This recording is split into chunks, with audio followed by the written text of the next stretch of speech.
It was the last day of term at Miss Pinkerton's academy. Miss Pinkerton was giving final instructions to her sister, Miss Jemima. "Is everything ready for Miss Sedley?" she asked grandly. "She will take the dictionary with her, of course." Miss Pinkerton's academy was one of the finest schools for young ladies. The academy had been visited by the great Dr. Samuel Johnson. He had also mentioned it in a poem. Miss Pinkerton could never resist mentioning the great man's name, and she gave her pupils a copy of his dictionary when they left the school. What about Becky Sharp? Miss Jemima now asked. Shall I give her a copy of the dictionary too? "Becky Sharp?" Miss Pinkerton exclaimed angrily. "We won't waste the dictionary on her." Becky Sharp was an orphan. Her mother, a Frenchwoman, had died some years previously. She had taught Becky French. Her father had been the school's art teacher. He was a talented man, but very fond of wild company and drinking. He'd begged Miss Pinkerton to take on Becky as an articled pupil at the school before he died. Becky Sharp was a good-looking, intelligent girl. She was small and slender, and she had sandy hair. Miss Pinkerton had realized how useful she could be because she knew French and could play music. Becky Sharp despised Miss Pinkerton and the moral atmosphere of the academy. The relationship between Miss Pinkerton and Becky Sharp grew worse and worse. Both of them were glad when the girl obtained a post as governess to Sir Pitt Crawley. Amelia Sedley was the daughter of a rich London stockbroker. She was a pretty girl, and she had healthy red cheeks and a warm smile. Everyone loved her because she was patient and kind. Amelia had asked Becky to stay at her family's house for a week when they left school. Soon the two girls had said goodbye to the headmistress, and they went out to the carriage. Just as the carriage began to move, Miss Jemima ran up to the window. Stop! She cried out excitedly. She pushed 2 parcels through the window. Some sandwiches, my dears. She told the 2 girls. And a book for you, Becky. She went on. Johnson's dictionary, you know. You can't leave without that. The good woman went back into the garden.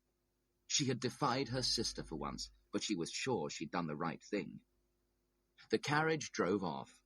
Miss Jemima was horrified to see Becky Sharp lean out of the window and throw the precious dictionary back into the garden.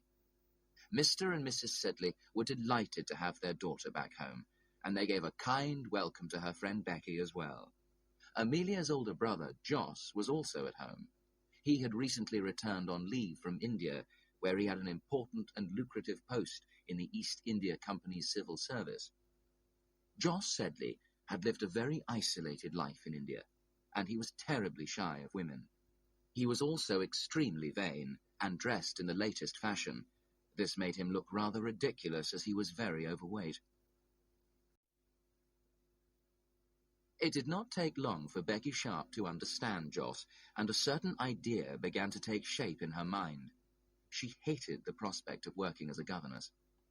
That night, at dinner, Becky Sharp paid particular attention to Jos. He was flattered by the looks she gave him, and blushed frequently. Mrs. Sedley had had a curry prepared for her son, and Becky was offered some. "I must try some," she said. "I'm sure it's very good, if it comes from India." Old Mr. Sedley smiled quietly. He understood her sudden enthusiasm for India and curry. "Is it good?" he asked her softly. "Excellent," Becky gasped. "Try a chili with it," Jos suggested. "A chili?" Becky said faintly. The word chili sounded so cool that she took a whole one. It was hotter than the curry. In a moment she was red in the face. She could hardly breathe. "Water!" she cried. "Water, for heaven's sake!" Mr. Sedley laughed aloud. Even Jos laughed. Becky was furious, but she took the joke in good spirits. Mr. Sedley took his son aside after dinner and gave him a little advice. "That girl's determined to marry you," he said. "Nonsense," Jos replied, but he was very flattered. Jos began to think about Becky more and more. Soon he was convinced that he was in love with her. His behaviour towards her became stranger and stranger as he struggled against his shyness. Becky thought he was in love.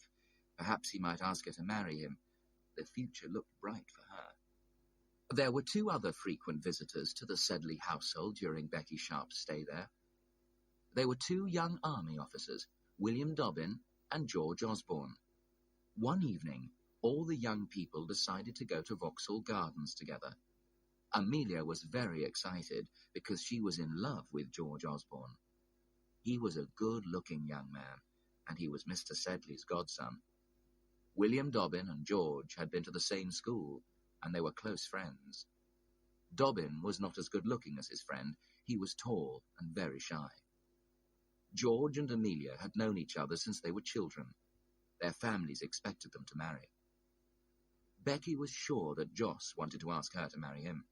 She walked by his side, giving him every encouragement she could. Joss himself was sure that he wanted to ask her to marry him, but he did not know how to approach the issue. At last the party decided to eat something at the restaurant in the Vauxhall Gardens. Joss ordered a magnificent meal and the best champagne. He ate and drank more than anyone else. Then he ordered a bowl of punch. It was the custom at Vauxhall to drink punch. It was the punch that was responsible for the whole of this story. If Joss Sedley had not ordered it and then drank most of it, he would have proposed to Becky Sharp, and that would have been the end of the story. As it was, the more he drank, the more cheerful he became.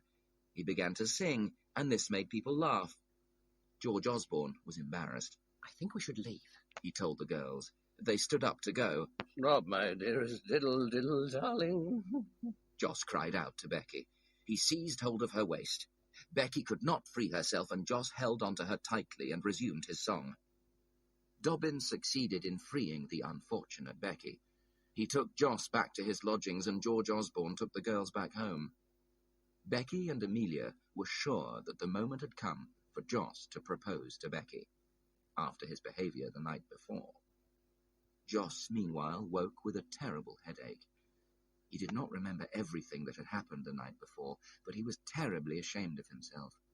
He did not have the courage to see Becky again. He wrote a note to Amelia saying that he was leaving London and asking her to apologize to Becky for his behaviour. It was the end of Becky's hopes of marriage. She knew now that she had to take up the post of governess with Sir Pitt Crawley and his family.